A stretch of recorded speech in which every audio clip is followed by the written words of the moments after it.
श्रीराम समर्थ. श्रोते हो, आपण ऐकत आहात श्री गोंदवलेकर महाराज यांचे प्रवचन. कळकळीचे नामस्मरण. आम्ही सुस्थितीत असलो म्हणजे आमचे नामस्मरण अधिक होते. त्यात काही बिघाड झाला की तिकडे सारे लक्ष वेधते.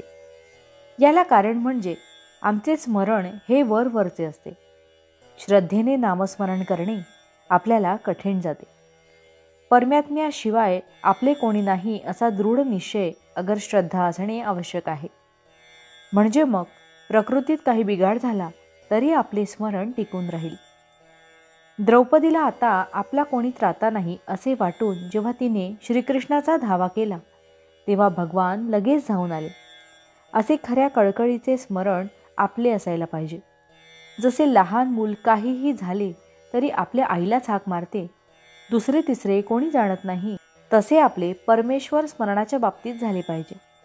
आपली भिस्त खरोखर कोणावर आहे हे संकटकाळीच उत्तम कळते. नामस्मरणाच्या पायऱ्या अशा सांगता येतील. पहिली, सुस्थितीतले वरवरचे स्मरण.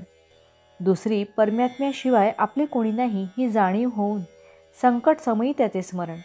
आणि तिसरी, हीच जाणीव दृढ होऊन पुढे अखंड होणारे नामस्मरण. यापैकी वरवरचे स्मरण करणारा आम्हाला संकटेच नकोत असे म्हणतो, तर साधू संत आम्हाला संकटे येऊ देत असे भगवंताजवळ मागतात. कारण त्यावेळेसच त्याचे खरे स्मरण होते. आपण स्वतः आहोत याची आपल्याला आज जितकी खात्री आहे तितकी खात्री भगवंत आहे अशी झाली पाहिजे. परमात्मा सर्व ठिकाणी आहे ही कल्पना केव्हा तरी आपल्याला होते खरी, पण ती कायम न राहिल्यामुळे दृढपणे आपल्या आचरणात येत नाही. आपली वृत्ती तशी झाली की ती आपल्या आचरणात येईल.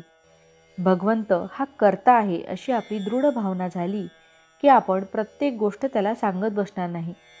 भगवंताला माझे सर्व कळते असे जर खरेच वाटले तर त्याला आवडेल असेच आपण वागू. पहाटे उठावे आणि भगवंताची मूर्ती डोळ्यासमोर आणून प्रार्थना करावी आणि तुझे विस्मरण जिथे होते तिथे मला जागृत करीत जावे. नाही मला आता तुझ्याशिवाय आसरा असे म्हणून त्याला मनपूर्वक नमस्कार करावा. मनुष्य कसाही असला तरी भगवंताच्या स्मरणात त्याला समाधान खात्रीने मिळेल. जो भगवंताचा झाला त्याला जगण्याचा कंटाळा कधीच येणार नाही. विषयाचा आनंद हा दारूसारखा आहे. ती धुंदी उतरल्यावर मनुष्य जास्त दुःखी बनतो.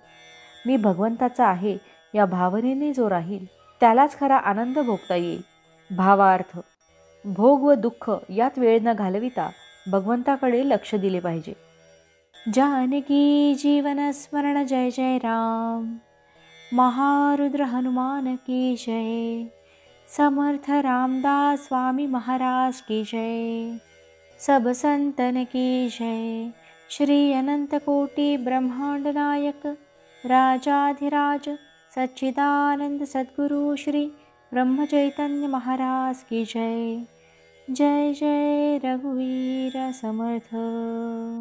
आता आपण 13 वेळा नामस्मरण करूया. श्रीराम जय राम जय जय राम. श्रीराम जय राम जय जय राम. श्रीराम जय राम जय जय राम.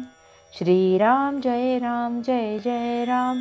श्रीराम जय राम जय जय राम.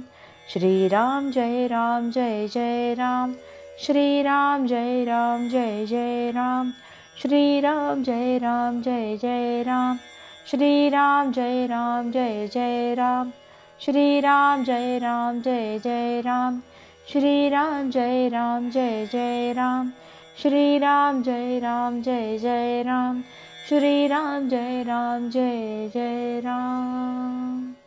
जय श्रीराम.